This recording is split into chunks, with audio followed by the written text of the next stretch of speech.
জার্মানির বার্লিনের নিউয়েস মিউজিয়াম থেকে রানী নেফারতিতির আবক্ষ মূর্তি ফেরত চেয়ে পিটিশন দাখিল করেছেন মিশরের প্রখ্যাত এক প্রত্নতাত্ত্বিক। শনিবার ৭ সেপ্টেম্বর মিশরীয় প্রত্নতাত্ত্বিক ও সাবেক পুরাকীর্তিমন্ত্রী জাহি হাওয়াস এই পিটিশন দাখিল করেন।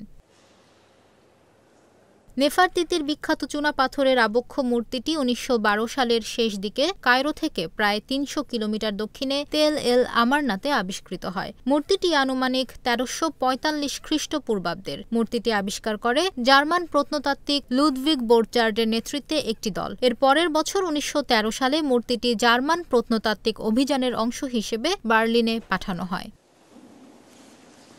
পিটিশনে হাওয়াস আবক্ষ মূর্তিটি ফেরত দেওয়ার জন্য আহ্বান জানান।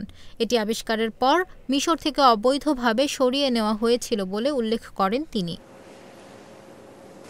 মূর্তি ফিরে পেতে সমর্থন জোগাড়ের জন্য হাওয়াস একটি ওয়েবসাইট চালু করেছেন। তিনি বলেন, আমাদের চাওয়া নেফারতিতির আবক্ষ মূর্তিটি ফিরিয়ে দেওয়া হোক। আমার দরকার সমর্থন। এই আবক্ষ মূর্তিটি ফিরে পেতে চাইলে আমার ওয়েবসাইট ভিজিট করুন এবং একটি স্বাক্ষর করুন। এদিকে বার্লিনের নিউয়েস মিউজিয়ামের পক্ষ থেকে এ বিষয়ে কোনো মন্তব্য পাওয়া যায়নি।